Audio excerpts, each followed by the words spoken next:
All right, sports fans around the world, told y'all we was coming back, man. Welcome to the Real Sports Talk Show. And tonight, man, we got two interesting football topics coming from a main man, the OG, the legendary QDogg.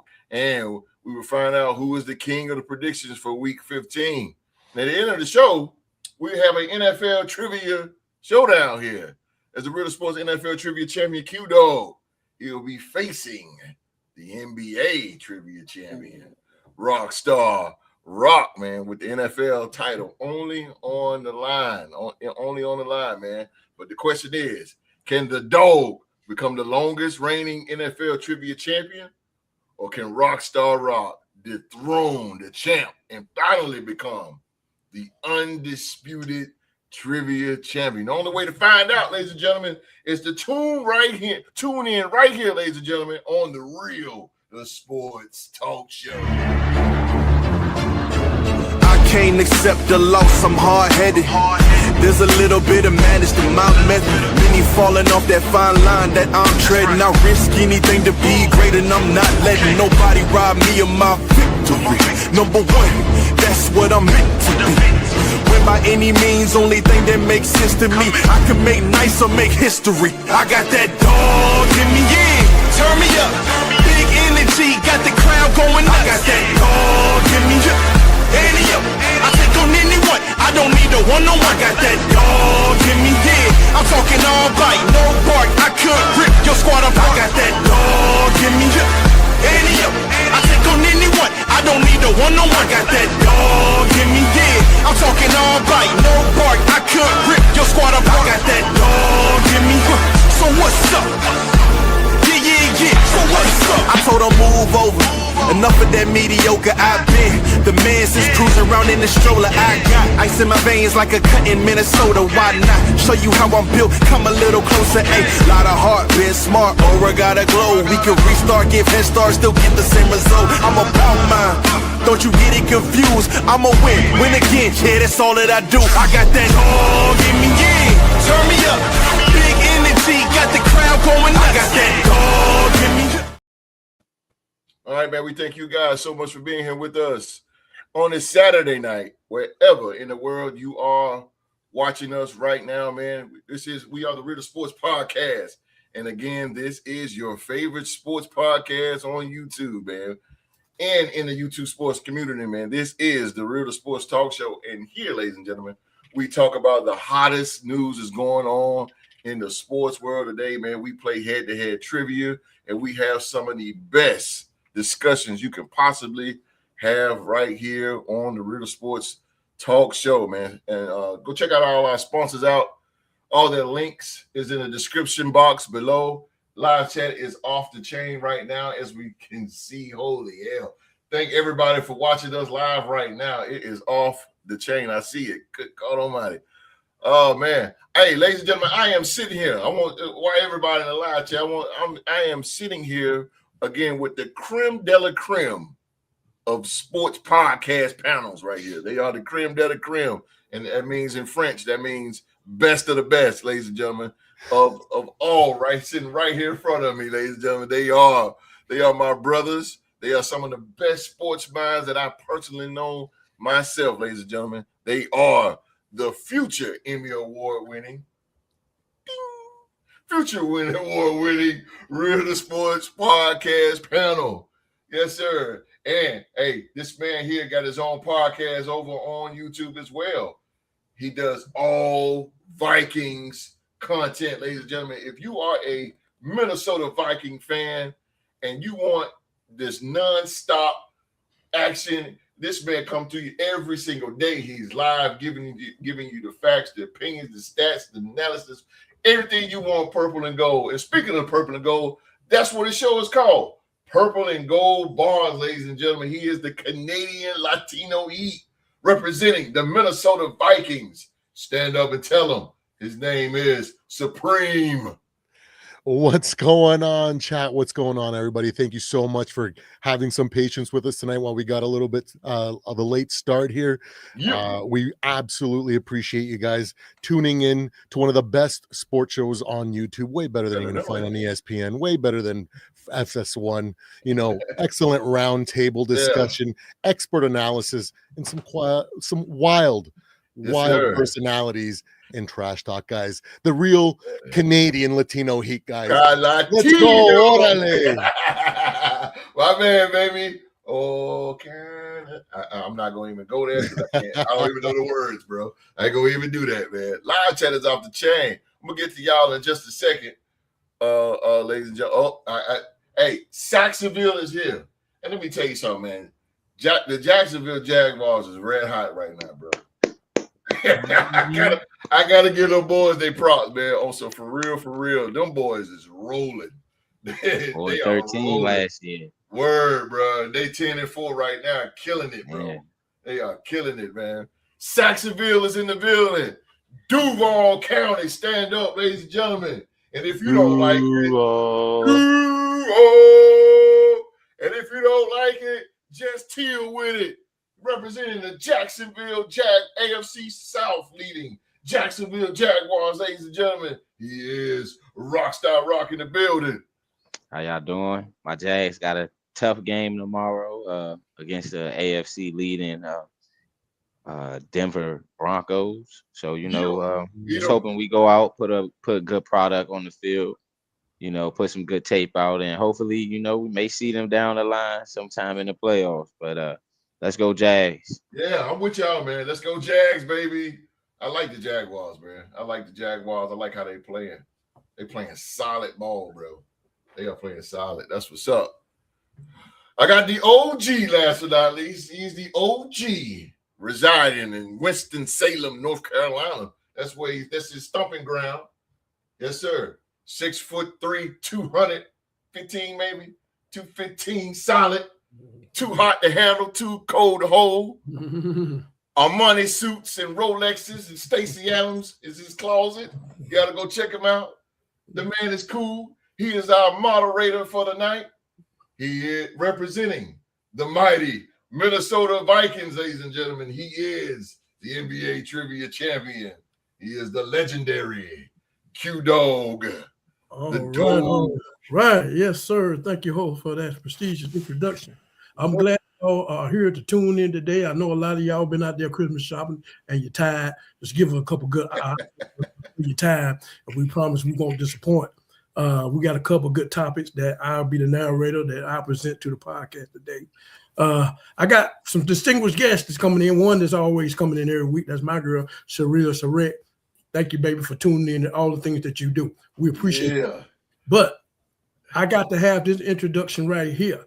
The queen of the family is here today, and that is Miss Pat. I'm glad you finally get to see my face and who I am, and I hope you represent this podcast, and I hope you enjoy yourself with us these couple of hours, and please come back and tell your friends. Yeah. Vikings beat the Cowboys. Wallace not showing up today, but we know how the Cowboys they love to hide. But otherwise than that, we're going to say Skull. We're going to play the Giants. We're going to play the Giants, and so that being said, that Tyrone Sheila's brother is going to the game. And if I were you, Tyrone, I would abort that mission. There's no but otherwise than that, I hope everybody enjoy the show. Everybody live chat. Just keep popping off, doing. We love you. Keep doing what you're doing. Let me get my shout out. Let me get my Viking horn on because we went down to Dallas and did our thing. Let's get it. Let's go. Let's get it. Let's go. Oh, here we go. Go. Ooh. Oh, yes, sir, baby. Yes, sir. You missed it, Wallace. You missed it, baby. Well, you missed it. He'll be getting his skull clapped in next week. Yeah. He already got his skull clapped. Hey, we go low. QDogg go to the basement. I gotta go flush him out. Oh yeah, you gotta go get him, man. Yeah, I gotta flush him out. Where you at, Street? Where you at, my brother? No, not just Street. Where's all these Cowboys at? That's what I'm saying. What Yo, hey, bro, I was at Walmart and usually them Cowboy fanboy when they get me, they say, man, yeah, how about them Cowboys there? How about how about them Cowboys? Oh, when they beat us, boy. Oh, hey, ho, they beat them Raiders, boy. How about them Cowboys? Yeah. The Vikings got you don't hear nothing now. I don't hear nothing. Where y'all at? Yes, sir. Yes, sir, baby. It's just a pirate thing. It's a pirate thing. That's a southern thing. That's humble pie. Humble pie, baby. Served every year around Christmas. Yo, I'm trying to tell you, boy. Boy, that's a lot. That's a lot, boy. Sure, eat that cake, anime.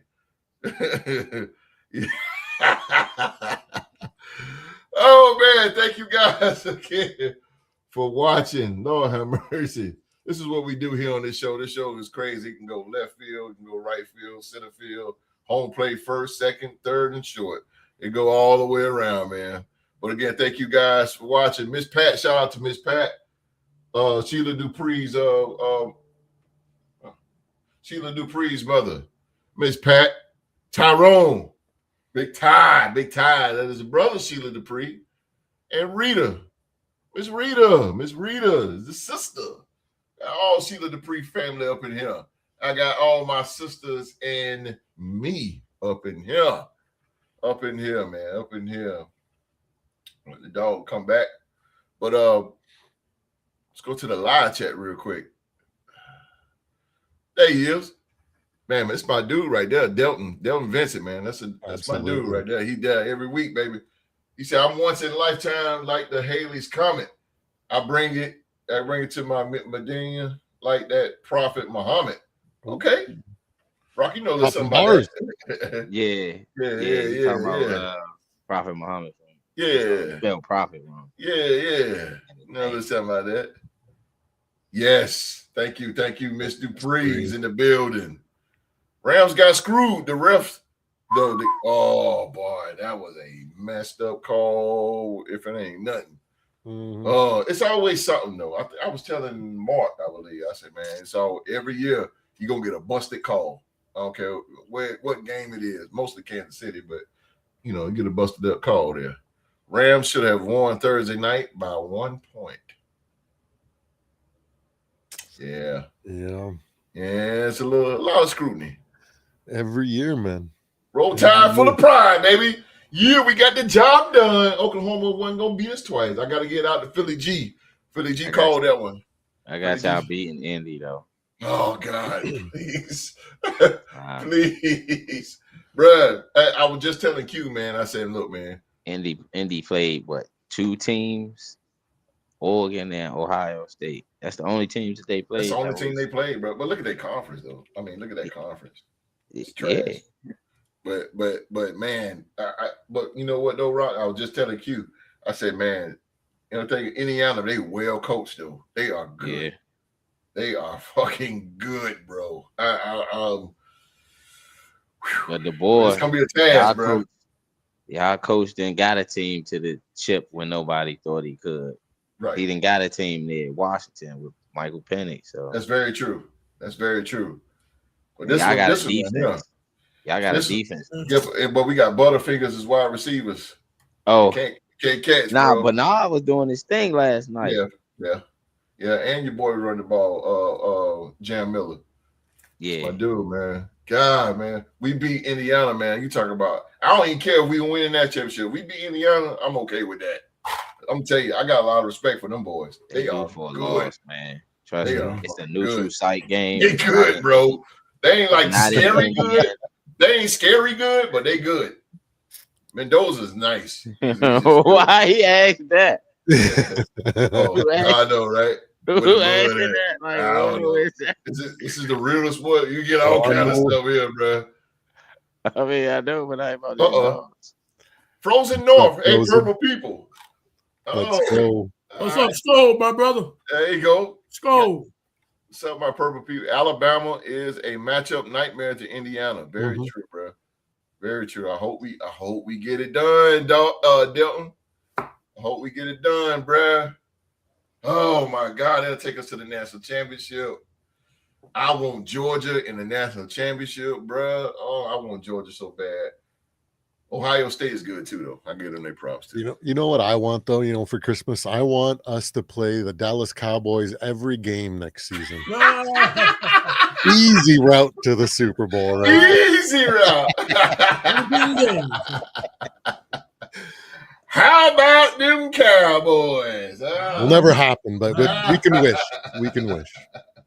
They say, what about them? How about them? What you mean? What about them? I ain't got no beef with the Cowboys, but it's nice for them to go down to the Vikings, though. The Vikings put something on them. Good God Almighty.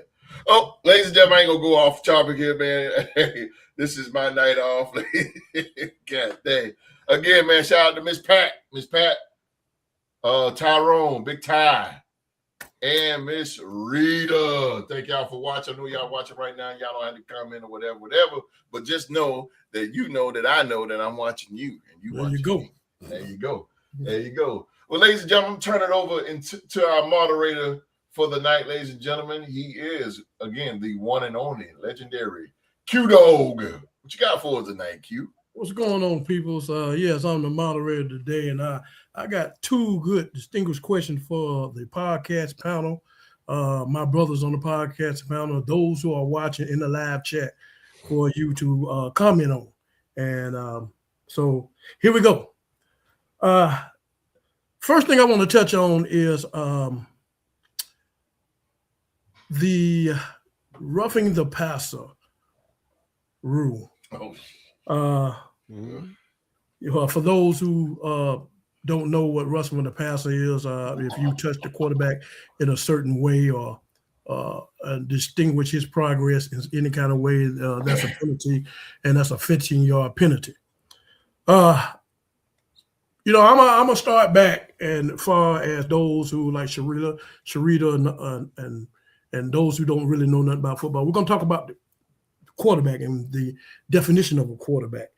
And the definition of a quarterback is a player that's up under center that directs a team offensive play. A very important position in football, on the offense.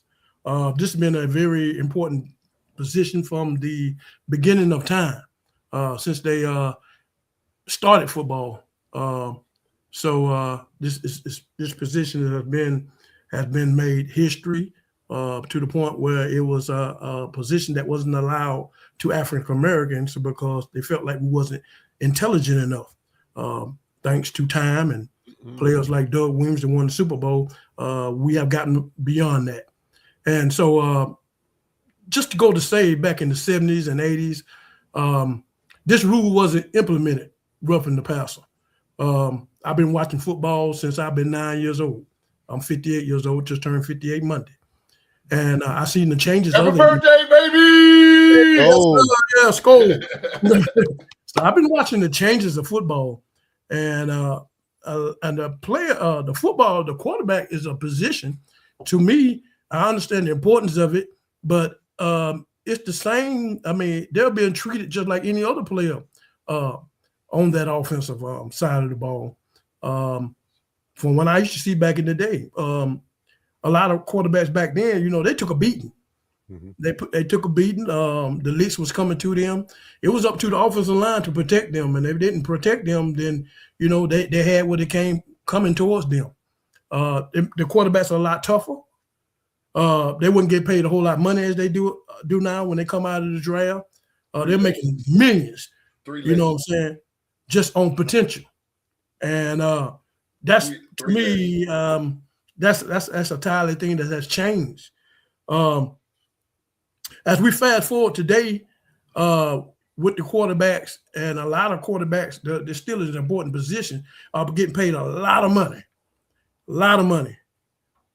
And I think it's more, to me, it's more capitalism than anything when it comes to the quarterback. It has gotten down to money. And when certain quarterbacks that star quarterbacks that are hurt, that's disrupt the team, and we know that. And you have to go through your second string, and you don't know if the offense can perform the same way as it did. It's not going to perform the same way as the first string starter, but it's still going to perform, and you're not going to be happy. The team's not going to be happy. The fans are not going to be happy. Right. But the thing about it is that when I'm talking about the roughing the passer rule, it has gotten to the point where, to me, in the playoffs, this can cost a team season. And, a lot of times, I think, to me, roughing the passer is that when a defensive tackle gets there or a defensive lineman get there, if you, after the ball is released, and you hit him or you pick him up and drive him in the ground, that's totally 100% roughing the passer. Things like this, well, I'm about to show you with the helmet. Say just a quarterback and the defensive lineman coming in and he can't stop, and he brushes his hand on the face mask. That is ridiculous to me. That is totally ridiculous, calling roughing the passer. I mean, and now you got defensive line when they come in, and when you grab the quarterback and you're trying to sack him, they want you to keep your weight off of him. But at the same time, you could be injuring yourself by trying to keep your weight. These players are fast. They're strong. And you just want us to protect the quarterback. And to me, it's you see it during the regular season. And it might cost a game, but we have other games that can make up for that. But the only one on this podcast that's going to proceed into the postseason is T-Rock, the Jacksonville Jaguars. Him particularly, this might happen to him and his organization. Say, for instance, that they playing a playoff team and they offense need the ball back. And the defense is out there playing hard, and it's a third down with the opposing offense, and one of the defenses get a break on the quarterback. And then they sack him and the ball come out.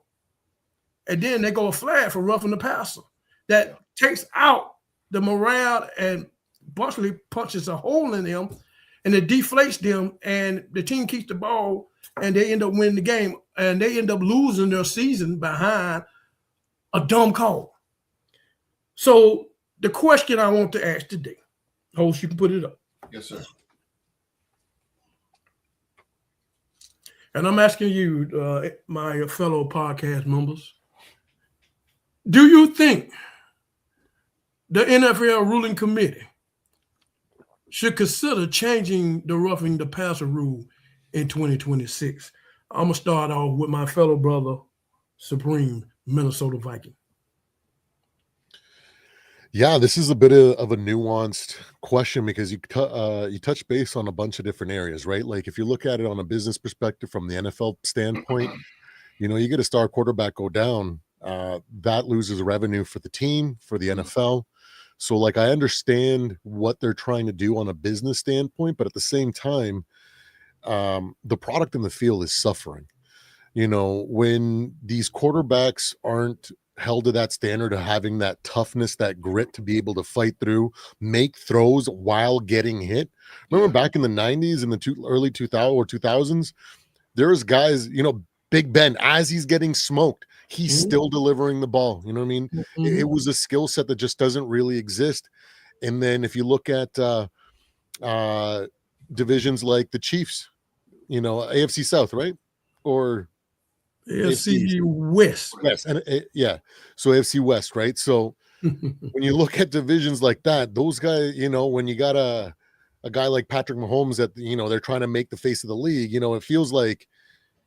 it seems like there's so many weak roughing the passer calls against him, and it's really not applied consistently throughout the league. You got a guy like, I'm trying to think of a quarterback that's just ain't anything, you know what I mean? Like in a small market, he ain't getting the same roughing the passer calls that the Patrick Mahomes or Joe Burrow or any star caliber quarterback. So it's affecting the quality of the play. I think maybe it needs to be refined down to where, like Q said, it has to be more, super obvious, extremely late tackles or putting that, driving the guy into the ground, it has to be refined. Mhm. But I understand the business side of it, where they're trying to not lose on money and revenue and demoralize certain franchises, with an injury to a quarterback. But at the same time, you can't hurt the quality of the game when you make these type of decisions, when you implement these type of calls.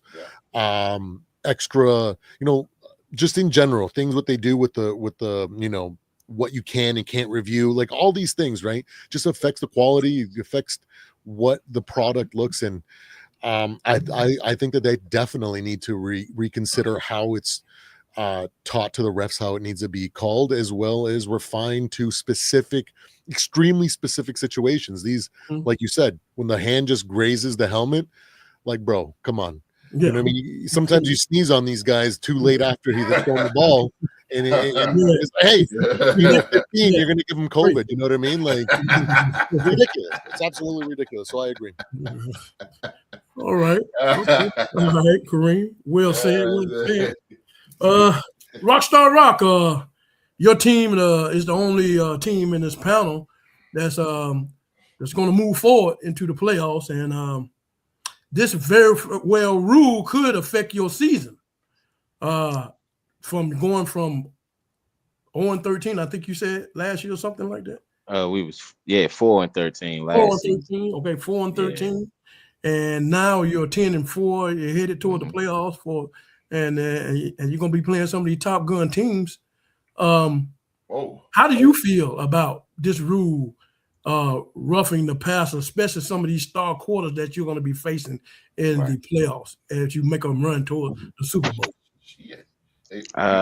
Well, I feel I can actually understand where you're coming from, as far as with that being said, because one of our players early in the season got fined for a sack on Justin Herbert in the game that we played when we played the Chargers this year. Our rookie defensive end, I forgot his first name, but his last name is Green. He got fined for a hit on Justin Herbert, but he tackled Justin Herbert the right way. It was just the way that Justin Herbert's body fell over on the ground that the refs called the penalty and said it was roughing the passer, and he was actually fined for that penalty where he tackled the quarterback the right way. He tackled him from the side.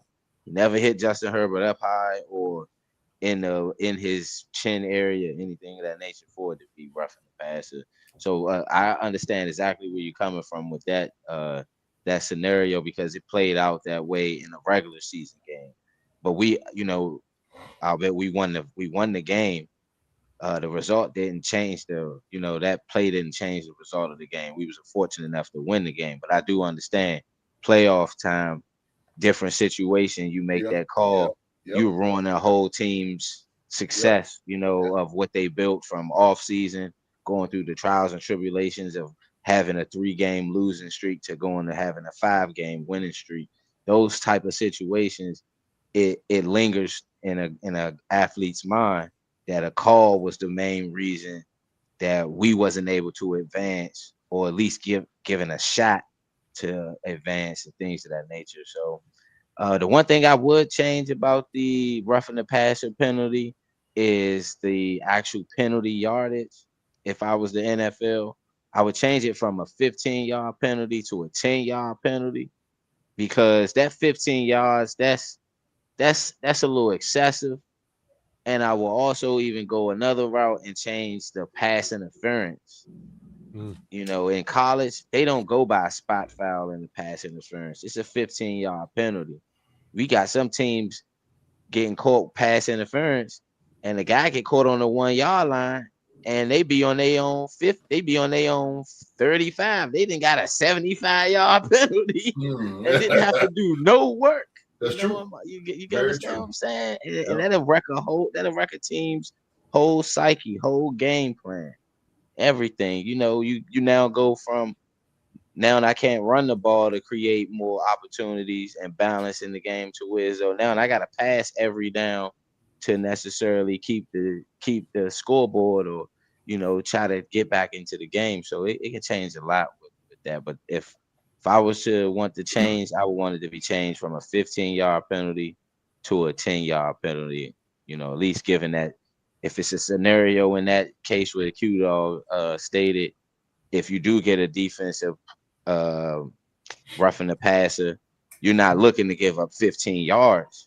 That 10-yard penalty, you can still have some ground to make up on defense to kind of keep your team in the game and not lose that morale or hope that you will necessarily have going into that situation. Good goddamn point. Well, that's well said, Rock. Before I come to the host, I really feel that I think that a lot of the defensive coordinators from all teams, I think they need to come together and come to the NFL ruling committee and express their thoughts on this rule, this roughing the passer, because like I said, you know, in the regular season, you know, it might cost you a game and then you be pissed off, but you know, you still got games to play.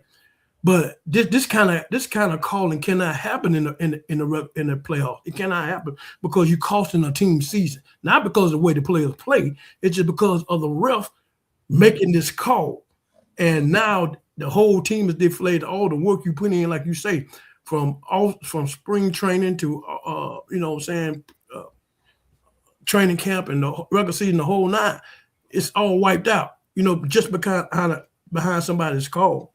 Host, I want to ask you the same thing. You know, how do you feel about the roughing and passer ruling?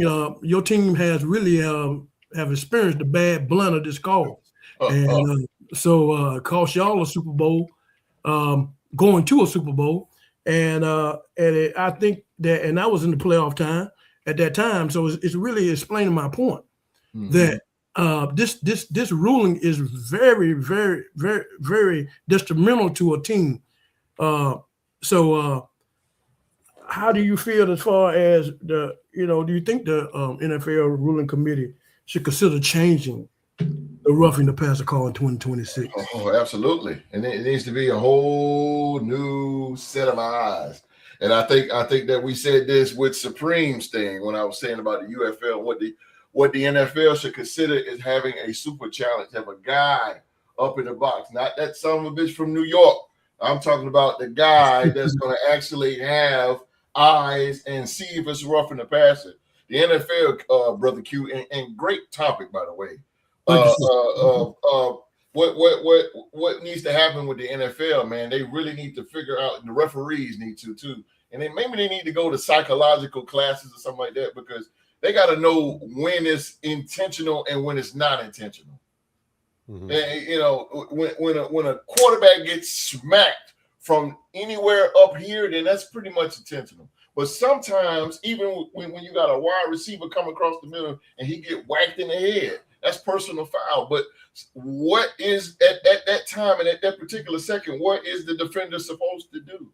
That's what I'm saying. Like, what is he supposed to do? And you get, and like Rock said, that could have been the game. That could have sealed the deal. That defensive stop could have sealed the deal. But next thing you know, the whole field is yellow with flags. And it's like, damn, what is he supposed to do? If two guys coming at the ball, if the ball coming in the middle, and two guys coming and the defensive guy whacks him, I mean, what? That's why I'm saying they need to determine what's intentional and what's not. And another thing that really boils my blood too, and y'all know how I feel about Kansas City. Mm-hmm. But they need, to me, this is what the NFL, Roger Goodell, if your ass listening, this is what needs to happen to me, Brother Q. When a quarterback gets out of the pocket, he's automatically ruled a runner. Okay. When he runs the ball, mm-hmm. he needs to get hit like a running back. Not, and even, okay, just like I said with the timing, when he slides, Q, mm-hmm. when he slides and then all of a sudden the defender slides with him and so happen he hits his head at the same time, hit the quarterback at the same time, they call roughing the passer. Bro, if he slide, you don't know when he's going to slide. Right. So if he's coming at you, you're trying to make the tackle, you don't know when he's sliding. So that means you're going, your brain is following him. So if he's going, you're going. You're trying to make a play. That's what the NFL and the referees need to learn how to determine. When a defender is trying to make a play, not intentional hitting, none of that. It's trying to make a play. And I think that they protect the quarterback too much. They do. It's too much, bro, to the fact that it's determining games. We've seen many a times, Q, me and you talk daily about this. It's about when Pat Mahomes, when they played the Jets a few years ago, and Pat Mahomes ran all through the defense. Oh, he just ran. I mean, he ran the ball. He was over here. He's over here. I'm like, damn, is somebody going to touch him? Somebody going to tackle him, do something? But it's like the players are afraid to hit him now. I mean, they know the flag is going to come up. They know it's coming. They are the Jets. Yeah, true. And then you mentioned when the quarterback slide, and there was a play in the college. I don't know what game it was when the quarterback acted like he was going to slide, but he didn't. He kept on running. See, and when he scored the touchdown. I mean, you're playing with defensive minded players. You know what I'm saying? The next time when they get you on the field, they should knock the shit out of you for playing with that rule like that. You understand what I'm saying? Because it's like, it's like, you can't touch me. I mean, the game used to be when you hit a quarter, roughing the passer to me, like back in the day, like when Jim McMahon, when he threw that ball that time, and that defensive line for Green Bay stood there and picked him up and drove his shoulder in the ground. That's what I'm talking about. Yeah, that's roughing the passer. And he got suspended for the rest of the season. Yeah. And that's roughing the passer right there. That's roughing the passer. When you grab a dude and you suplex you power drive him. Yeah, that's roughing the passer. Yeah, all day long. That's what I'm talking about, bro. Yeah, but if you come in the ball release and you hit him, he's just a player just like anybody else. Thank you. What's the name? Who was it? Jesus, Joe Burrow. I forgot who it was, man. So long story short, Burrow steps back, right? He steps back, and then here comes somebody from Houston, the Texans. I want to say Will Anderson. But anyway, Joe Burrow steps back. Anderson comes around, and so he hits Burrow from the back. So he hit like this. What? Roughing the passer? Mm-hmm. How? He's making a play. He was making a play, bruh. Also, but the way he went, because he hit him from the back, but the way he went like this, immediately the ref, it looks worse than it is. Oh my God. The game that we love is so, and I don't want nobody to get hurt, but the game that we love so much is so watered down. And it's like, this is crazy, bro. It's crazy. You cannot do, the quarterback was the main target, the guy that you want to take out because he got the most important position on the field. You take that guy out, then it's like a snake. You cut the head off a snake, that's it. And it's like, damn, you can't do nothing. You can't hit the quarter. You hit him low, roughing the passer. You can't even touch the punter. And then also too, it's gotten to the point where it's gotten to the point too where when the quarterback runs, they're purposely sliding late because they know that they don't like the defender doesn't know what to do and he's going to react. And if he does it, if he reacts too soon, it's a roughing the passer when he's sliding, right? So that's what I'm saying. It's turned into strategy when it's not supposed to be, and that's when the rule needs to be adjusted. If people are using rules to game it, that's a problem. Like we had what's his name, James Harden, taking advantage of rules, being a free throw merchant, doing all these things in order. And when you start taking advantage of rules to score or whatever it is to get in a competitive advantage, that's when the rule needs to be fixed. Do you know every single Sunday, Q, Supreme Rock, every Sunday I see a quarterback getting out of pocket, and the first thing I'm saying, get his ass. Get him! What are y'all doing? Get his ass up. Mm-hmm. That's what I'm saying. I'm like the quarterback. Yeah, we all said that once before. I say it every Sunday. Every Sunday, I'm yelling at the TV. My wife looking at me like, "What's wrong with you?" but I'm like, Get his ass. Are you kidding me? You know a quarterback getting 20 yards on a run? What was that play? What was that play early in Brady's career where he ran outside the pocket and a dude tattooed him and the damn helmet came off? There you go. He picked it up and went right back to the hole like nothing. He sure did. He sure did. Different era, different mindset. Sure that's what I'm saying. The early 2000s. Now that you paying, capitalism that came in, you're paying these players off potential. Like Michael Jordan said, they don't have to work for nothing. They're being paid off potential. And so you're protecting that money. You're protecting that quarterback. You know what I'm saying? Because you're looking at money. But he's just a player just like everybody else on that offensive side of the ball. It just don't make no sense. He can get hit. Yep. It's bull.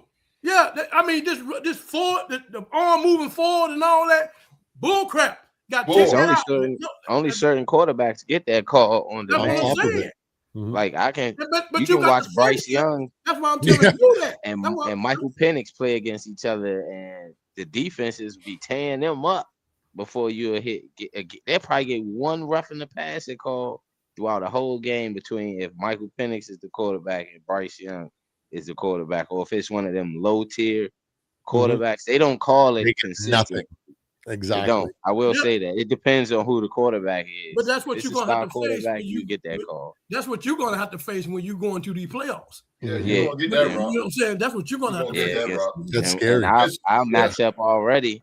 Yeah. If the playoffs started today, we'll be playing Buffalo. Yeah, Buffalo. Yeah, exactly. Josh Allen.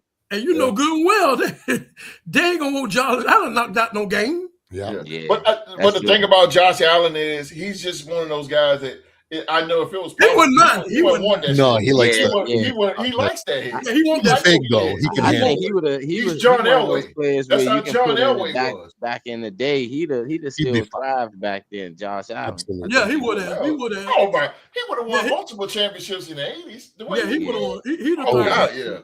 He tough. That's a tough dude. And he got a big arm. Yeah, man. Yeah, hell yeah. Yeah, no doubt about it. He'd have been a bigger version of Brett Favre, and like you said, John Elway too. Oh yeah. We need a new. You can put him on the Houston Oilers, man, and he'll probably take him to the Super Bowl, man. Ooh, he's a throwback. He's definitely he's a throwback. Absolutely, brother. Yeah, we need a new commissioner that values old school and new school football. That's true. That is true. You can't just value the new school and just forget where we came from. Old school aspects of it out the game, which is the physicality. Old school is the best school. Yeah. Old school is the best school. Yeah. It teach you discipline. Yeah. We had fun back then. Football was fun. It was a man's man game. Now it's hopscotch. Go ahead, Q. I'm shutting up, host. Yeah, no, judging by all y'all comments, and we on the same accord, I think we have lost our way from the beginning of football to now. Football is just so passive when it comes to that position, and that's what I don't like, because these roughing the passer calls, a lot of them is just. Man, it's just tedious, man. They're bracing of the face, man, hitting them when the ball is released in the chest or whatever. You know, he is a football player. I mean, come on. You know what I'm saying? I mean, push the quarterback. Yeah, you push. Yeah. The ball is released and you hit him. That's roughing the passer. Yeah. I don't get that. If the roughing the passer is when you take him and you drive his ass in that ground, that's roughing the damn passer right there. You're trying to bury the man.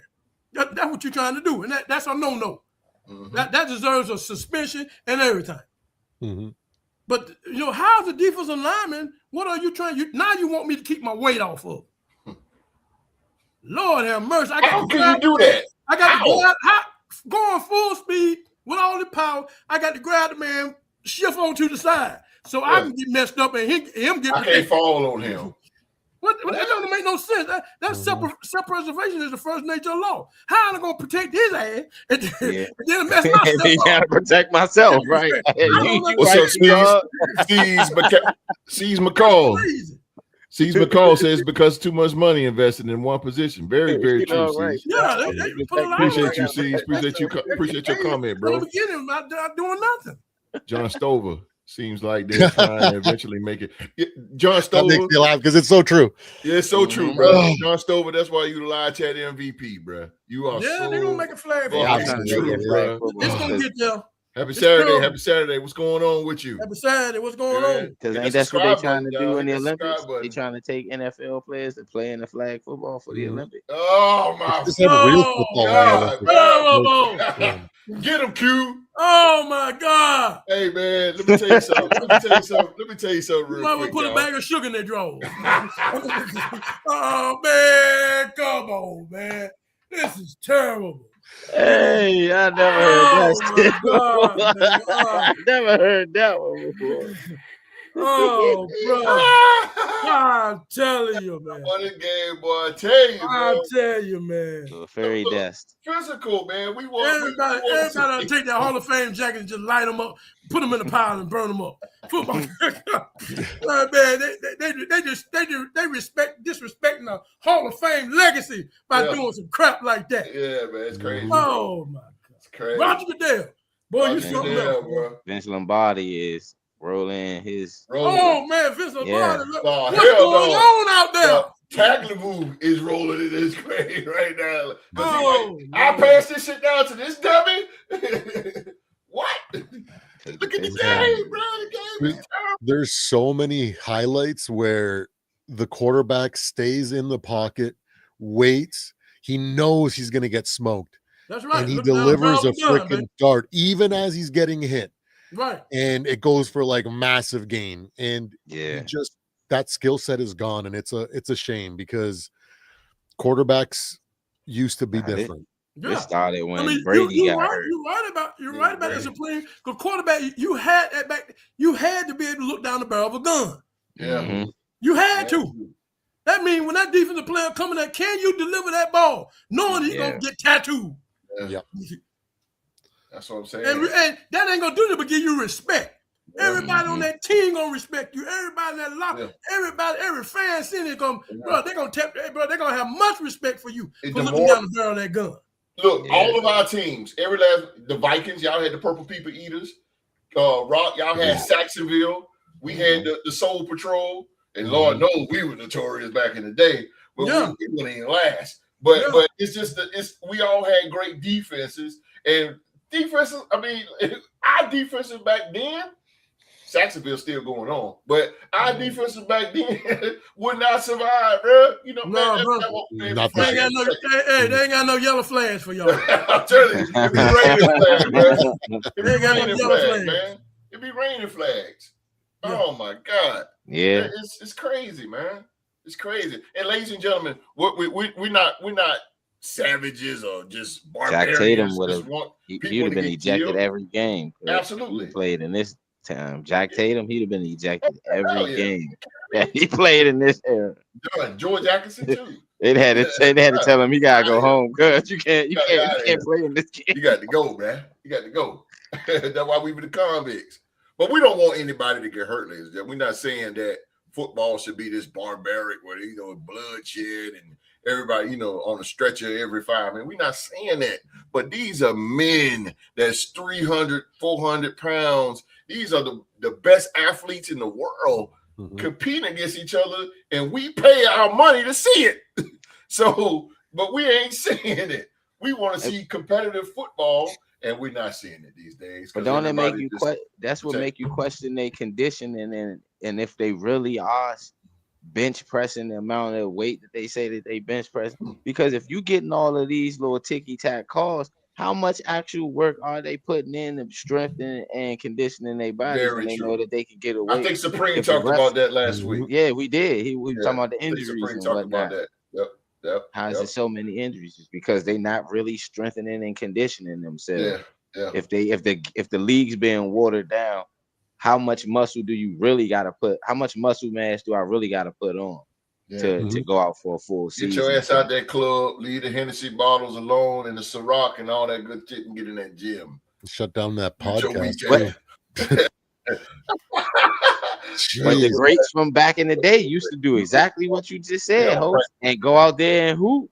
Go out there and ball. Like Porter said, he used to get smashed before going out there at FedEx bro. breaking for 200 yards. Let me tell you something. Look, this is the real sports podcast. I'm gonna tell you something, and I ain't no professional athlete, but when I used to hoop, man, I used to eat double cheeseburger, large fried, 2 sodas at McDonald's, and go out and hoop like girls and everything, and go out here and ball out, bro.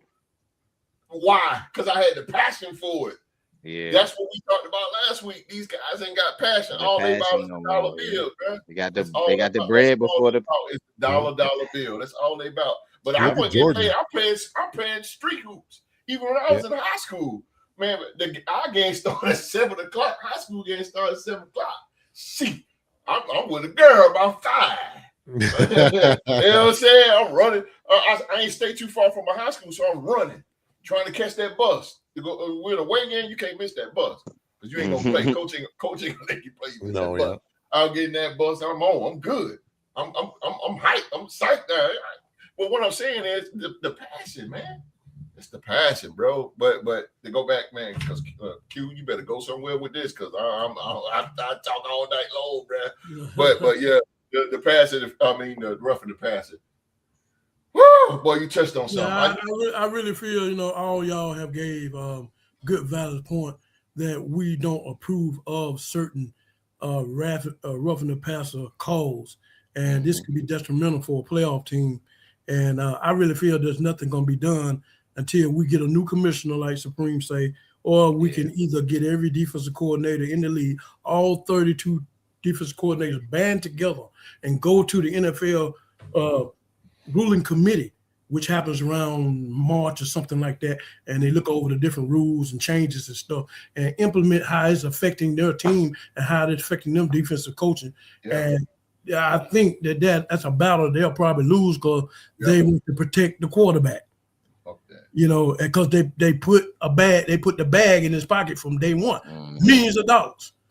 So they don't want nobody getting in their way of their quarterback taking this team to the Super Bowl. Everybody can't go. Yeah. So, you can't just rule the rule out and protect the quarterback just because you want a certain quarterback to make it to the Super Bowl because it's good for the market and capitalism, which has changed dramatically very before our very eyes. This our NFL game that we love so much is getting weaker by the minute. And so it's something we have to deal with and understand. But I agree with all of y'all. They need to make some changes. All right. Let's go to my second question. The second question to me is dear to my heart. And we talked about this. We talked about this before on the Real Sports podcast, and I'm real sentimental about this because I just feel like it's just not right. And Supreme, you've been a fellow Viking, a fellow Viking along with me can sympathize with this. We'll talk about Brian Flores. I just don't understand the hate on this man because first of all, the man never got in trouble with the law whatsoever. You never see the man in the news. Anytime in the news, negativity, doing any kind of negative behavior. Never have. Good family man and everything. And all this man does is, on the defensive side of the ball, he is a leader of men. I don't understand why people can't see that. I mean, it's track record proof it. Everywhere he go. Now, granted, he old school. He come from the Bill Belichick tree, and he's tough as nails. He's rough. He's gonna call you out. He's gonna call an ace of spade. You trash, you trash. That's how it is. He's not throwing his arm around you. He ain't doing none of that. Straight up and down, like 6 o'clock. Yeah, straight up and down. Yep. But the thing about him, a lot of players like him. They like him because when you like a coach like that, because a coach like that is not going to do nothing but make you better. He's going to make you better. So his process of being an NFL coach, he was an NFL coach for the Miami Dolphins. Yeah. He brought that defense from bottom to top. Everybody knows that. When he came, he brought that defense from bottom to top. Then here come Tua. And when Tua came, he already knew right then and there, you ain't the one. You ain't the one. You ain't the franchise quarterback that I'm looking for. I don't know what the owner was thinking about. And so he called him out. He told him he was trash. And so what happens? Once he leaves there and he becomes the defensive coordinator of the Minnesota Vikings, and Tua gets an interview, Tua say, he is a terrible human being. A terrible human. What had the man did, man? Did he? I mean, what? He's a terrible human being, but he called you out because you can't play. You know, I mean, what the sensitivity is that? And so now, you know, he's suing the NFL for the interviews he's been on, and you know, one particular, the Denver Broncos, he's been interviewed by John Elway and them, and they came in there drinking beer, and maybe it's a couple of organizations, so the Superior Court, they're going on with their lawsuit. He's going to get paid. And so the biggest thing I think is that the NFL is about making money. They're not going to be satisfied when someone is taking money from them. He's going to ride that out, and he deserves to ride that out because of the way he's been treated. But as you see, his resume speaks for itself. This man is a leader of men and just doesn't do nothing but great things. And he's going on these interviews after every season, going with the Rooney Rule. And we need, and I don't care where you at, Pittsburgh Steelers or whatever, throw that goddamn rule in the fucking manhole. That shit don't work. We need to get rid of that. Just get rid of that, man. That don't work. No. And get rid of, you know, these things that I know you're trying to help minority coaches team to bring on a minority coach and everything. So a team that brings on a minority coach, you want to give them a 4th round pick.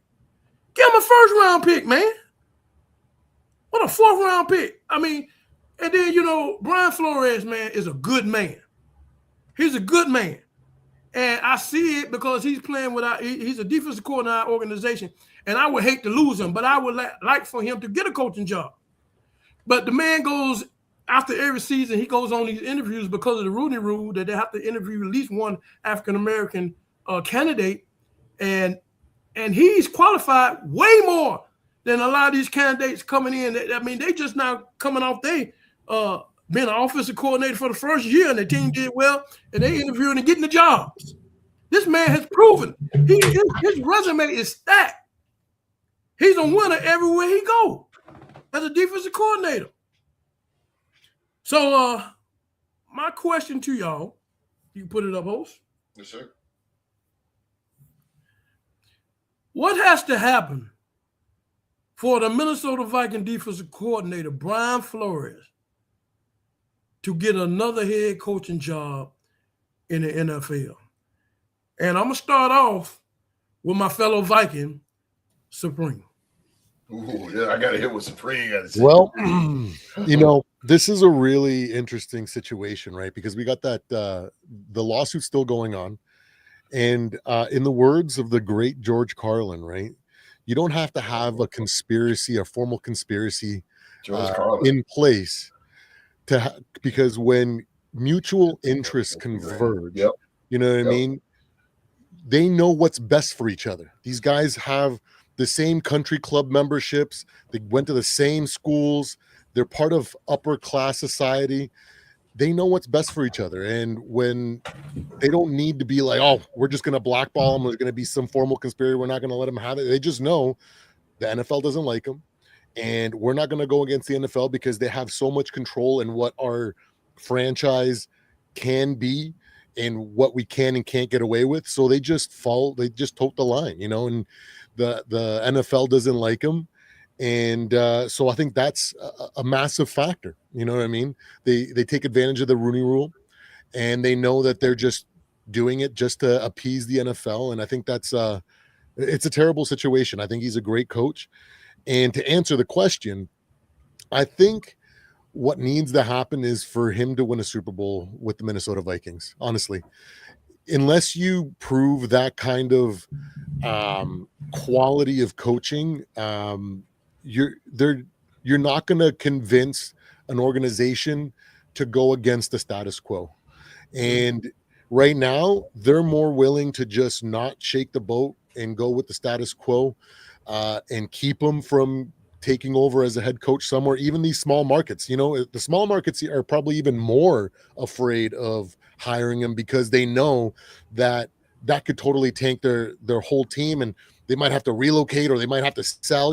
There's so many ways that the NFL can put their thumb on them and force them to have to live in misery, for lack of a better way of saying it. So I think sustained success like he's been doing, on top of that finishing with the Super Bowl, and being a massive factor to that Super Bowl, right, is really the only way that he's going to be able to get ahead of that and move past and have a team take a chance on him. And it's unfortunate and it sucks that it has to be that way, because it's not right at all. Period. Point blank. I agree with a lot of what you said. I really feel that no matter what he does and how much he's a leader towards men and how much he's just such proven, I think what you're saying, like, teams don't want to go against the NFL. They know if they take him on, they're going to have a problem with the NFL, and they don't want to deal with that. No matter how good or success that he can, which he's proven all the time, take your team from the bottom to the top. He can do that. It's proven. It's not like you're taking a chance on him like you might be any other candidate. That man is proven. But like you say, that they have to deal with the NFL, and that's the thing they don't want to wrestle with. I understand what you're saying. Rockstar Rock, asking you the same question. Okay. What do you think has to happen for Brian Flores to get another coaching job, NFL coaching job? Honestly, I think it already happened. It's going to be 3 jobs that's going to open up for Brian Flores that, honestly, I think he has a shot. And honestly, this is my honest opinion. I would like to see him either interview for the Cleveland Browns job, because if he's the head coach, then Shedeur Sanders is actually going to get a shot at being the quarterback of that. And then if he goes, that's where you're wrong at right there. What? I mean, they don't want that. That's a double strike. Yeah, but it's the coach now that's keeping him. It's the coach now that's keeping Shedeur down. Yeah, keeping Shedeur down. Get a brother in like Brian Flores, like Ho said, that's old school. Shedeur's already been brought up in that old school mentality because his father, so his father calls him grown. He says he doesn't. They already got a good defense. Yep. Yeah, and they already got a good defense. Yeah. So he doesn't have to really. He can put his small little imprint on the defense as far as with the back end of Cleveland's defense. Or I like to see him go to Tennessee because their job's going to open up. They don't have a head coach right now, and I think he'll do a good job there with Cam Ward. And my third thing I say the reason it's already proven is because he told the world that Tua wasn't a good quarterback. And Miami is now benching Tua. So all of that came into fruition. And the New York Giants job, the job that he applied for that got passed over by Brian Daboll due to the situation that he's suing the NFL over with Bill Belichick, letting them know, like, yeah, they already taken Brian Daboll. Or at first it was somebody else before Brian Daboll, right? It was what was his name? The guy from the Patriots. I know you're talking about. That got the job before Brian Flores. And then he ended up not doing well, and then they brought in Brian Daboll. So, and now that job's up for opening. So, I would like to see him go to those 3 places because it's just like what Supreme said. He's not going to be able to go to nowhere where it's a small market. Tennessee's kind of like in a big market as far as with the NFL is concerned because they do get national televised games when they're winning. Cleveland and New York, we know those are big markets no matter if they're losing or no. Well, it don't matter if they on a losing streak, they still get a Monday night game every year or a Sunday night game, so it doesn't matter. But I would like to see him in either of those three places. And I do believe that he is getting a bad rep from the NFL based off of their process. You know, the Rooney Rule was a rule that was based off of the ownership trying to give black coaches a shoe in, or at least the process to get them to interview, even though that they know that they wasn't, like, their foot wasn't in the door already going in. Someone else's foot was already in the door before the interview process would even take place.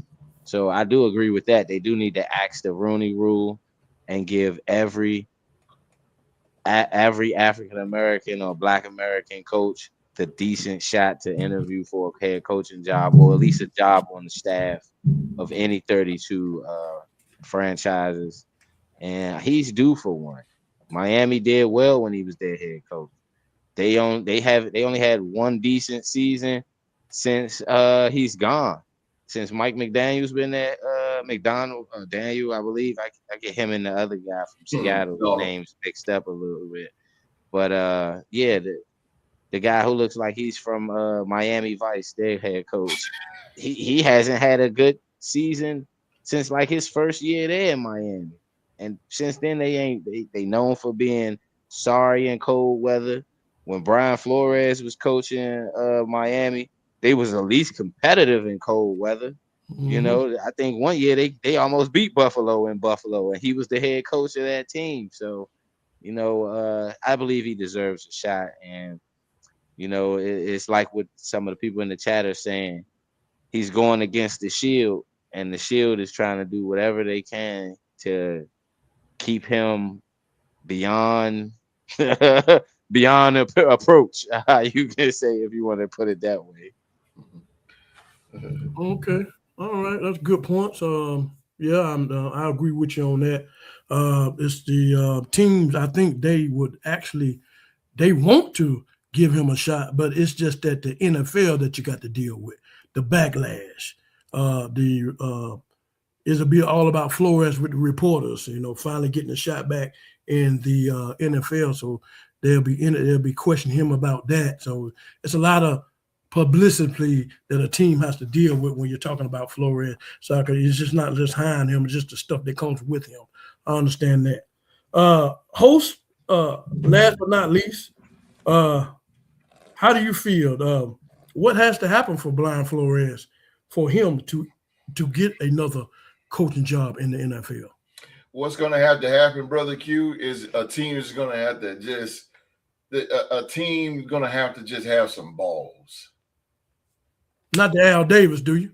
Yes, you're going to have. There's no more Al Davis. Exactly. Yeah. There's no more Al Davis around. Teams are going to have some balls, because I'm going to put this thing in perspective and really fast. It's not about color. I don't black, white. I don't care if he plaid. Don't care. Like you said, Q. You want a leader among men. Mm-hmm. Head coaches is really scarce right now. Everybody can be a coach, but they can't actually coach. Right. Okay. So Flores is a guy. See, this is part of the reason why. I'm going to start with Roger Goodell because he's the commissioner. The reason why Brian Flores to me is not an NFL head coach is because he's a man's man. Mm-hmm. And the NFL is so light now, and the NFL is so kiddie in a way. Yeah, they coddling these players. Mm-hmm. That's why they don't want a guy like Brian. It's not just because he's black. It's just how he run things. Right. You know, just like Bill Belichick went a whole offseason and nobody picked him up. It's because how he handled things. Right. Rich Ryan ain't got a job because how he handled things. Right. Those are real coaches is what I'm putting at, y'all. Right. That's why Brian Flores is not but a real man like Mike Tomlin, who gave him a shot in Pittsburgh as a linebackers coach. Mm-hmm. A real man, Mike Tomlin. And a real man like Kwesi gave him the job in Minnesota, which he's pretty good right now. So that's the reason why the guy, to me, and of course the lawsuits, of course, but because Brian Flores he runs a tight ship, and the NFL now they don't want that. They want the players to speak up for themselves and do this and all that good stuff. No, you need to listen. Go to the box office. Go to the top. There you go. Go to the top. Go to the top. Give them complaints. You ain't got to play. Don't worry about it. Don't worry about it. Oh, you hurt yourself. Don't worry about it. You ain't got to play. See, no, we know. Exactly. That's why, and like I said, start with Roger Goodell, because now we got flag football. We can't. We just talked about this a few minutes ago. We can't hit the quarterback. It's certain things now that you can't do that, and it's not real men no more. It even goes not just with Brian Flores, Q. It goes with the NBA. That's what we talking about. Chris Paul. Chris Paul got let go because Chris Paul held them some bitches accountable. Yeah. And they can't handle it as a man. They can't handle the criticism. Right. Brian Flores is the same way. Right. He's the same way. That's why Mike Tomlin right now is such under scrutiny right now. But he's not out of there, because the one thing about the Roonies, they're not going to get rid of their coaches, and B, they're going to hire some tough, hard-nosed coach, because Bill Cowher was tough as hell too. So what I think the guy is Brian Flores. He just needs a shot. Rock says Cleveland Browns. I agree with him. Cleveland do. Stefanski's out of there. Yeah. I don't know what the hell he's done with I don't know what he's done with Cleveland, but they just the drizzling shits. But Zach Taylor's out of there too in Cincinnati.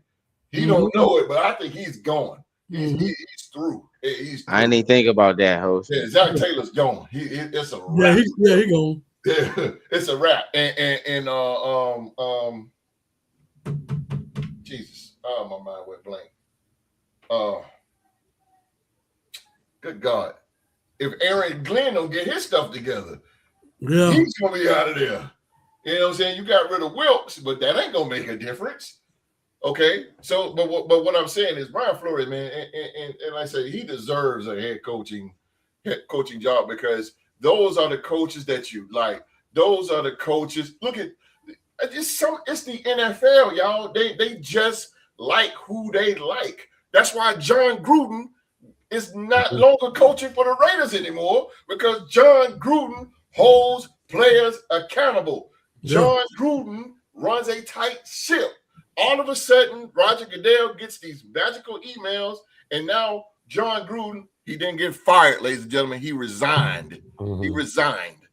John Gruden resigned as the Raider coach, but he really had no choice. He did it for the Raiders organization, for we wouldn't get fined.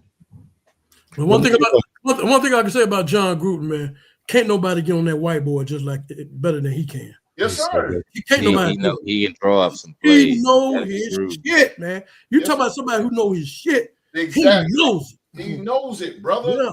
And he runs a tight ship. I just named Rex Ryan, Bill Belichick, John Gruden.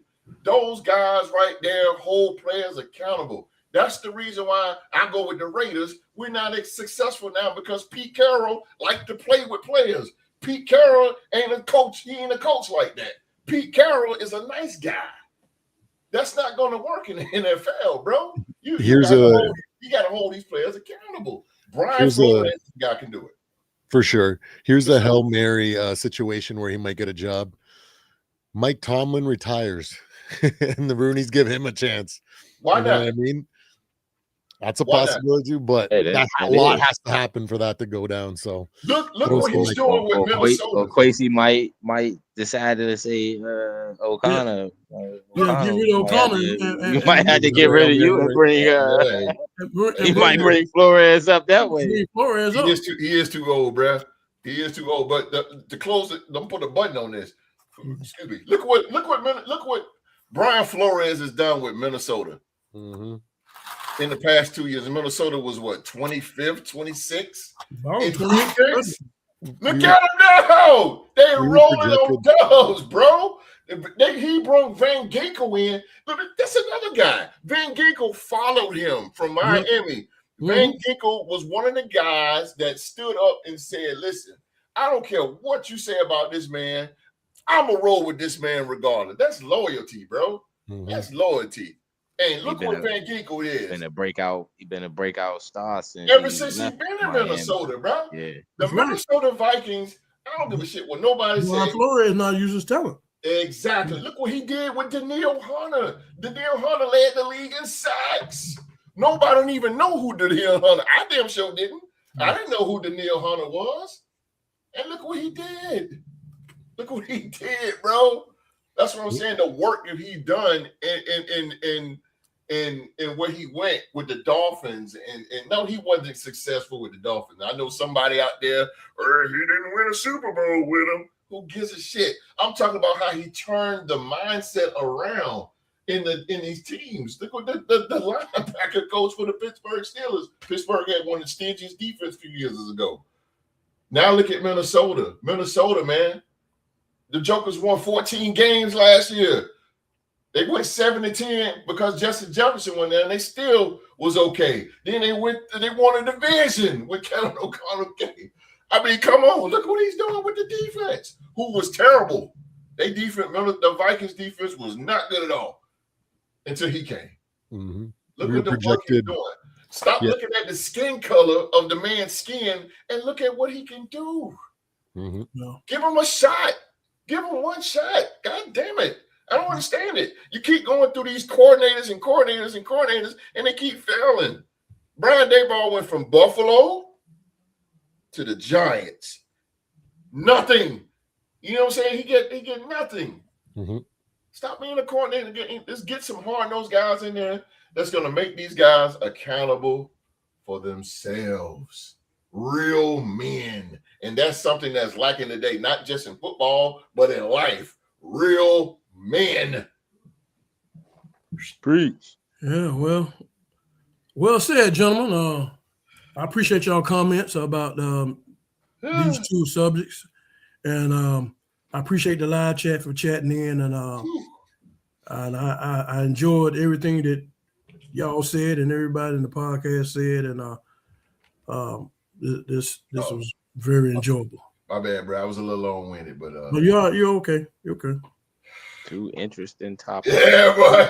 Hey, Q, me and Q, we get down all the time. So, we get down with the get down all the time, especially man. The first one. Oh, my God. That one needed to have been talked about years ago. Yeah, that one right there. It seems like that gets terrible and terrible. And ladies and gentlemen, this is where you can find. I told y'all, I'm just not talking because it's just a show, and I'm just. And it gets worse because of the betting situation. Yeah, exactly. Well, ladies and gentlemen, I'm not talking about. This is what I'm saying. This is where you get some of the best discussions, y'all. I'm not just saying that because I'm on this damn show, but I'm telling you, this is where it's at right here. It's genuine. It's all genuine. We just 9 to 5 guys. We ain't no pros, but we know what we talking about. Ain't nobody for to come on here and challenge us. Now, if Shannon Sharp bring his ass on here if he want to, I know he's a Hall of Famer, but hey, I go toe to toe with him. I put Q on him. I put Rock on him. I put Supreme on him.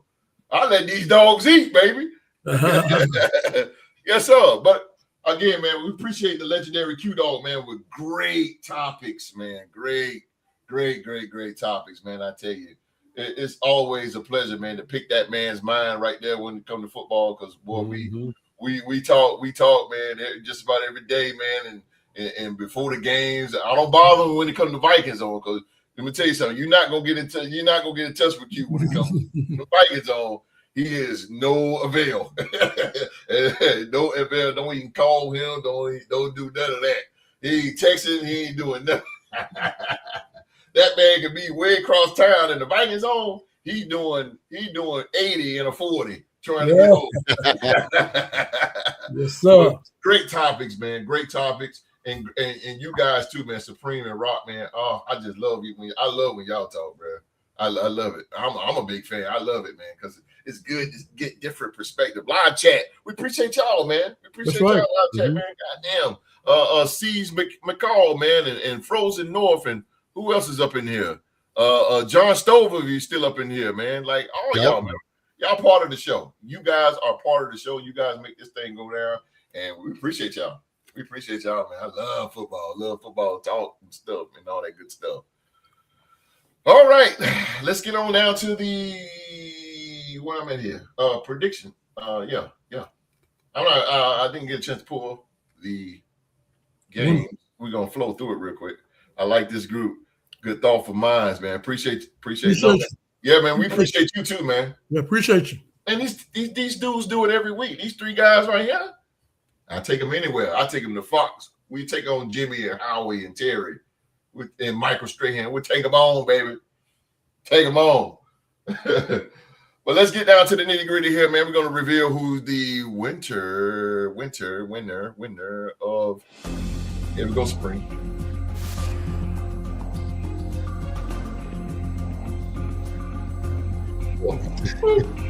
Y'all ain't play that show no more. That was a good show.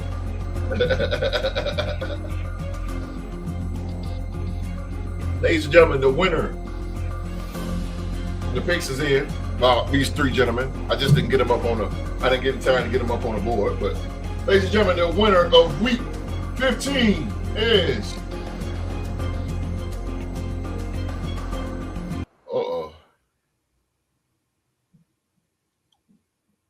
Another tie? Let's go. Oh, I'm sorry. What's going on? I did the wrong one. Sorry, Supreme. I messed up. You do my boy. My man, bro. It's like 11 did it? Let's go. No. Rockstar Rocket Q. Rockstar, I did the wrong thing. Rockstar Rocket Q boy. It's a tie. But let me tell you something. This was a high scoring. This is a high scoring week for you guys. Supreme, you was at 11-5. Yeah, I mean we must have went 12-4. 12-4. Rocky Q. So close. Yep. Imagine the three-way tie. That would have been the nice. Giants got you messed up. You went with the Giants. They got you. So we won the same. We picked the same team to win and lose. Yeah. Oh my God. Yeah. That is crazy. Yep. That's what I said. I said, God damn. I thought Supreme, because Supreme started out. Well, I was like, oh shit, okay, Supreme. Yeah.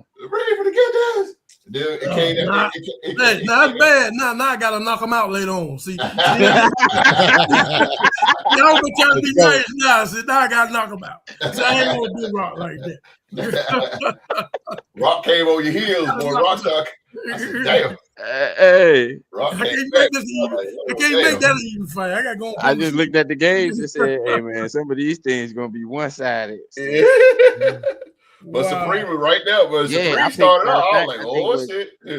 I think what tied us was I picked y'all, and I picked y'all against Dallas, and I went with the Steelers over the Dolphins. Yeah, Supreme. You went with them Giants, boy. Yeah, that would have got you. That would have been a three-way tie. That one game, bro. They won't go lose. Or the Chiefs, I think, too, also did me. Yeah, you were the Chiefs. Yep. And everybody went with the Chiefs.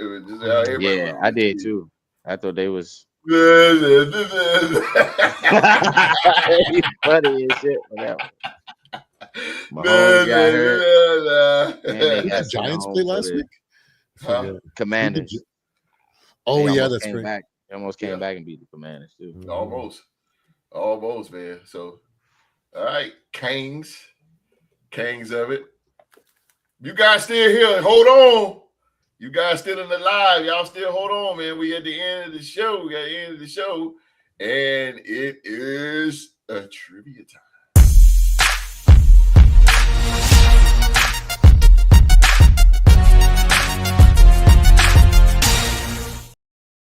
All right, man. Rockstar Rock. The kahunas this man has. He's the only man that said, you know what? Come on. I challenge QDogg. He's the only one to step up to the plate. So he said, come on with it. He said, come on with it, baby. He wants to be the champ. That's right. He's going to be double champ today, baby. I mean, I got nothing. Rockstar Rock said, you know, let's go. Yeah, dog. Nobody else wanted to step up to it. Nobody step up, bro. So Rock took it. So let's go, baby. We got Wall Street didn't show up. So, you know, I know. There's a sick dog over there. I know. We're on Wall Street. This is NFL trivia. The champion is QDogg, and he is defending his title against the NBA trivia champion Rockstar Rock. And the only titles on the line is the NFL Trivia Championship. And a lot going on here. 10 questions. This is championship, so it'll be 10 questions asked. I'll ask 10 questions. Normally I do 7, but since the championship is on the line, we're going to go 10 tonight. 10 is the thing, and whoever have the most after the 10 will walk away tonight. The Real to Sports NFL Trivia Champion. Before I get started, man, Supreme, who you got here? You got the OG or you got Rock? Both these guys are so freaking well like schooled. Their football IQ is through the roof. So it's like a coin flip here. So hold on, let me see. It came up on its side. I have no idea. That's a good one right there. Man, I might take that one, bro. It's 50-50. I just have to go with my Viking connection here. I love Rock, but I won't let you down, baby. There's nothing. I'm gonna let you get a few punches in. But I would not be surprised. Rock's man, he knows everything: wrestling, football, basketball. I know it, bro. It's unreal. So he's the 2024 MVP. Yes, sir. Yes, sir. It's hard to bet against. Here we go, man. Viking pride. Viking pride. So he's going with QDogg here, man. So before I get going, man, Howard Finkel, bring it to us. The following contest is scheduled for one fall, and it is for the Real 2 Sports NFL Trivia Championship. All right, QDogg. Get ready. Here we go. Here come the dog. First question, baby. Oh shit! You got to put a muzzle on that dog. Oh damn! Yes, sir. Oh shit! Hey, Sheila Dupree, better come get him, boy. Give me that. Come get him. All right, Q. You know how this go, man. Champion goes first. You ready, sir? All right. Rockstar Rock, are you ready, sir? Here we go. All right, Q. Mm-hmm. Which quarterback led his team to an NFL record 8 comeback victories in one season in 2016? Uh-oh.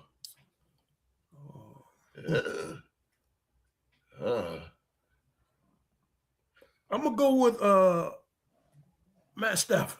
Matt Stafford it is. All right. The dog is on the board. The dog is on the board. Yes, sir. Yeah, You have me wondering there. The same thing. You have me wondering there. Right. I've been sweating bullets a little bit. It's been a while since I've been in the ring. Gotta get my juice. Well, all right now. Slip up, the young boy gonna get you now. I'll be stopped. All right, Rock, here we go. What iconic hip-hop producer was once signed by the LA Rams and played 2 games as a replacement player in 1987? That would be Suge Knight. Suge Knight it is. All right. For the Rockstar. Suge Knight it is. Suge Knight. It is for the Rock here. It's 1-1. Here we go. Here we go. QDogg. Who is the Pittsburgh Steelers' all-time leader in sacks? Oh, at 92, James Harrison. James Harrison it is, sir.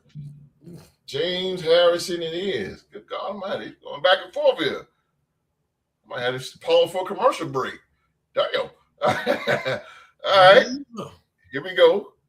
Rock. Which quarterback / head coach tandem has the most wins in NFL history?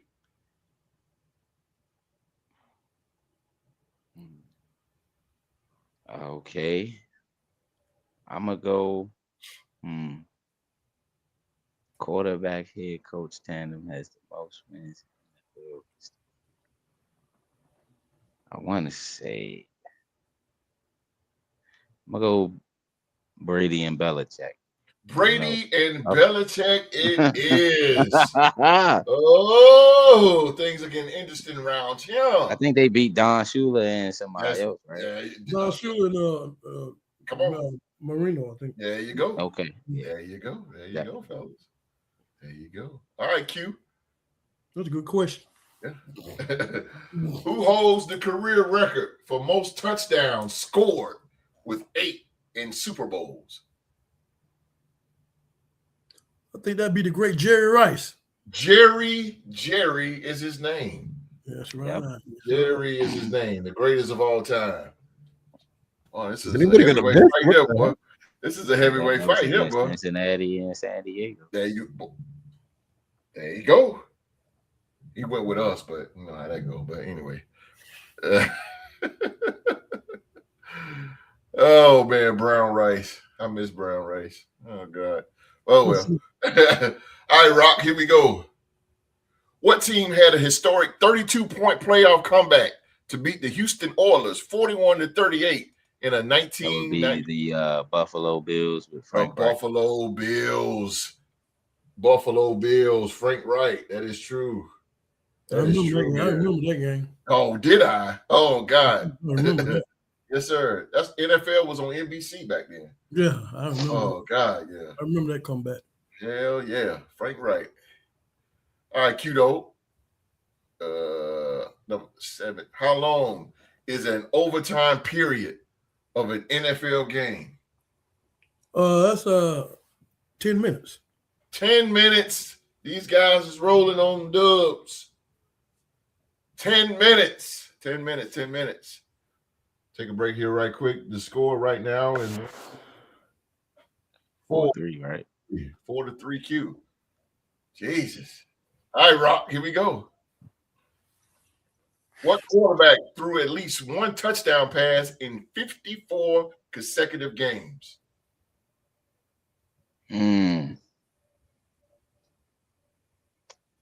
One touchdown pass in 54 consecutive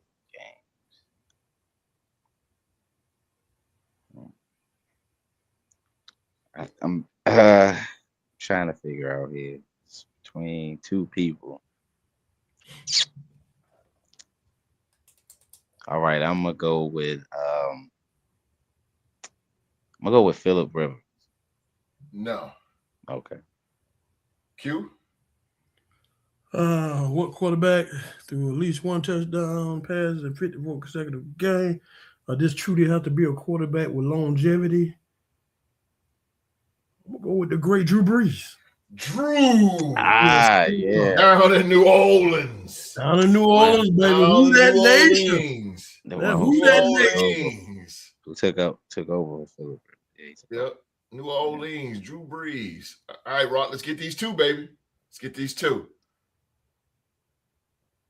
Who was the 2016 NFL Defensive Player of the Year? I said that shit earlier. I said this shit earlier. 2016 Defensive Player of the Year. Let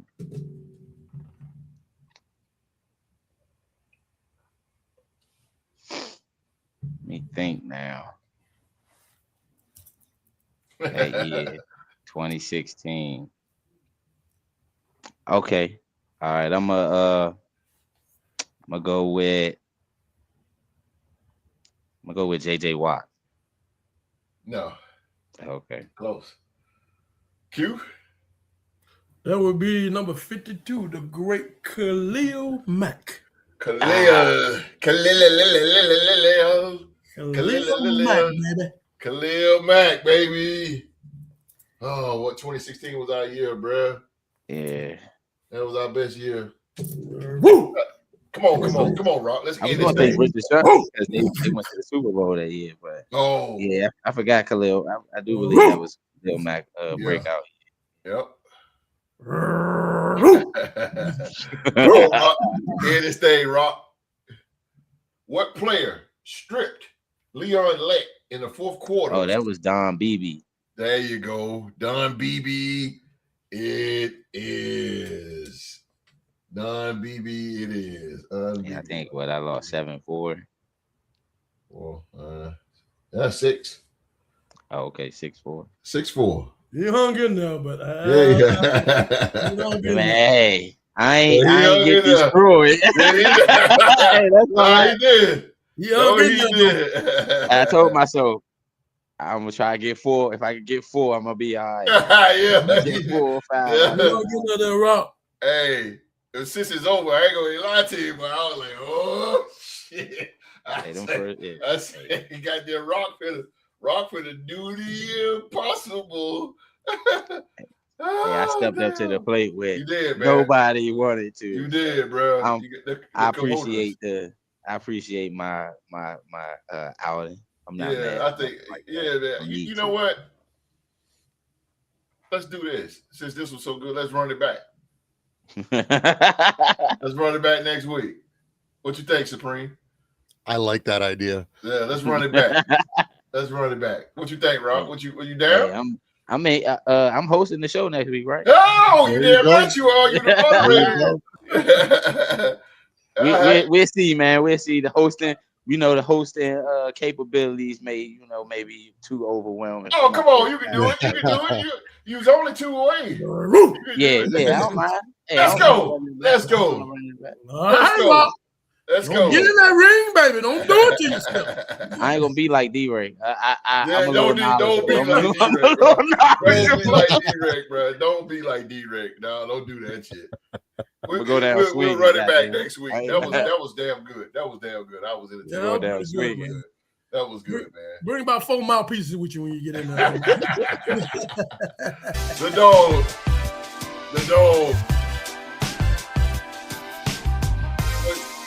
NFL trivia champion, the longest reigning champ now. The record is set in stone.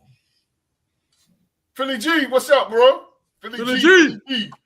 Back-to-back NFC East champs. Yeah, you got it. by a mile. Cowboys have officially been eliminated. You got a weak division there, Philly G. They officially been eliminated from the playoffs because the Eagles won today. Yeah. Oh yeah, they did, right? They did, right? Play for tomorrow. Yeah, they ain't got no play. They good. Congratulations, Philly G.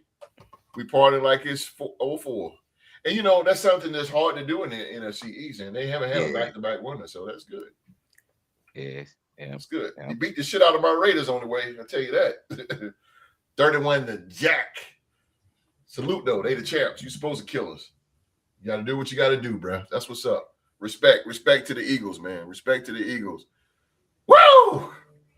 I'm fired up, man. It was a good show. Y'all. Good goddamn show. God dang. Again, man, the dog brought the great topics. Boy, I tell you. The dog, ladies and gentlemen. Appreciate everybody for watching. Appreciate y'all in the live chat. Again, man, we could not do this without y'all.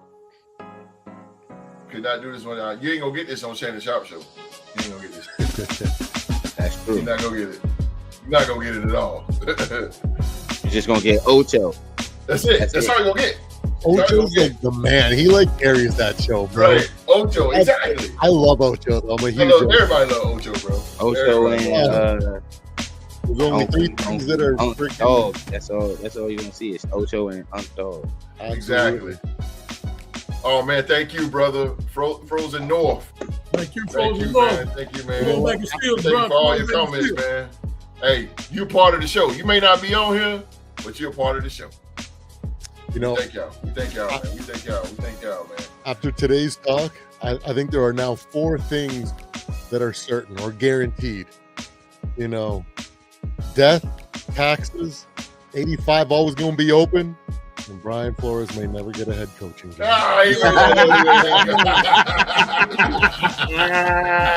Yeah, I want my boy to get a chance. Hey, man, we just coming.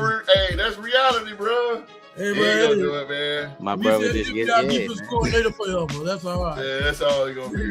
God damn. God damn. That's terrible. Well, ladies and gentlemen, that is our show for tonight, man. We wanted to thank you so very much for watching another episode of the Riddle Sports Talk Show and for being part of the show as well, man. We need you guys to help us hit that thumbs up, man. Y'all hit that thumbs up for us, man. It helps It helps. It helps the channel. It helps us. It helps YouTube. It tells YouTube to promote these three men. These three guys right here, man, to put them all over the world. We all over the world right now. So hitting that thumbs up, man.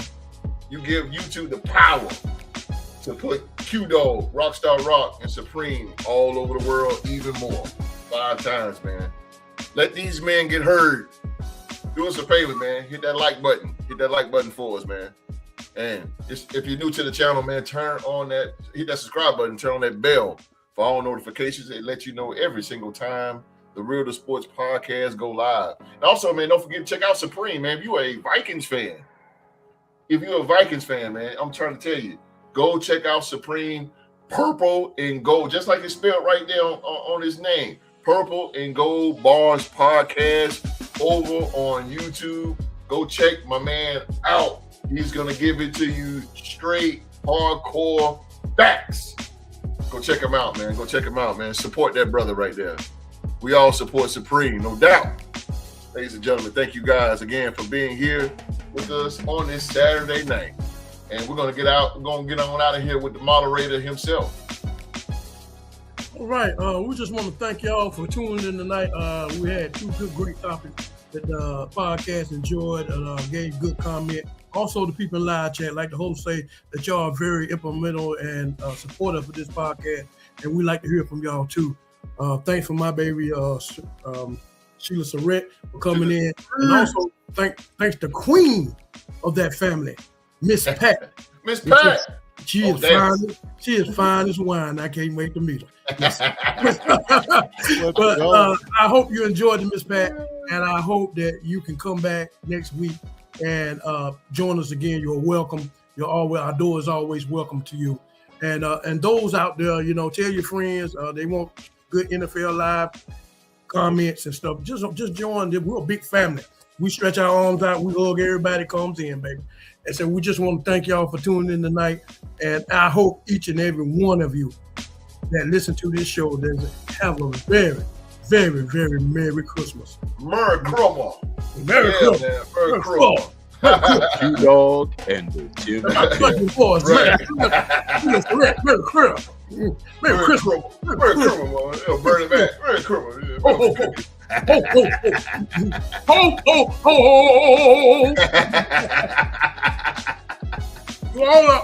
Oh, damn. You know what? Miss Pat. Well, hey, Miss Pat, I said so. I probably said I dropped a couple of F-bombs, Miss Pat. So please don't put the belt on me. My bad, Miss Pat. I forgot that. I be forgetting when these women be watching, bro. I be blah, blah, blah, blah. I be dropping them F-bombs now. I'm sorry. Yeah, I know, right? I know she probably like. She's like, man, don't even worry about that. I do it every day. Oh, man. And Q, you forgot to call Tyrone. Tyrone, thank you for watching too, man. If you're watching too, man. Tyrone, I hope you abort your mission tomorrow because it definitely will be a lost cause. If you watch the Cowboy games, I swear you need to get those tickets to somebody else. I wouldn't do myself like that, my brother. But Skull, though. Skull, Tyrone. There you go, Tyrone. That's for you, bro. I ain't put the tinted shield so nobody won't see your eyes when you cry. There you go. There you go, baby. Yes, sir, man. Oh, man. Oh, Supreme, what I was gonna say? You got people coming in. Shout out to your people too, man. Big ups to the Purple Crew, man. Delton, and everybody. Yeah, man. Yeah, that's what's up, brother. That is what's up, man. Ooh. When you going back live, Supreme, for the people can know? I should be going live probably Monday. Sunday's usually pretty busy because I do like a church in the morning, and then we do some outreach with the homeless and some addicts. We got a big, encampment, and we try to evangelize and try to help out, try to get people on the right track. So got to give back. Yeah, got to give back, bro. Spring, send me the invite. Yeah. For Monday, we'll do Yeah. The dog and Supreme, Purple and Gold bars. You hear it? What's our Supreme? Invite, baby. Yeah, we'll do. Let's do an evening one instead because I usually do Monday. Would be. But you around 7 or something? somewhere around there, 7, 8. Someone we'll get one going. Yeah. And we'll talk. I'll email you. We'll figure out some topics. We'll chop it up about the Vikings. Okay. Viking talk. Y'all hear that? Supreme gonna be on Monday with the dog. They're gonna talk that Viking talk. Congratulations. Gold bars, man. You know what?